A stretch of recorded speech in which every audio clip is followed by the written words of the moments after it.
سیاه رابر ایران شروع شد. فقط برای ایران تایر اصل، فقط این هفته، فقط جویبار. 1,000,000 تخفیف برای هر جفت لاستیک ایران تایر. پرایدی 2,666,000 تومان. تیبا 2,888,000 تومان.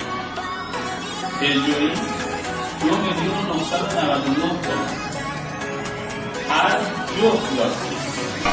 تمام سایزهای سواری مثل پژو، التقر، 206، پرایدی، همه سایزها موجوده. فقط ایران تایر اصل. تنها تا پایان این هفته. منتظر جمعه‌های سیاه رابر ایران باشید.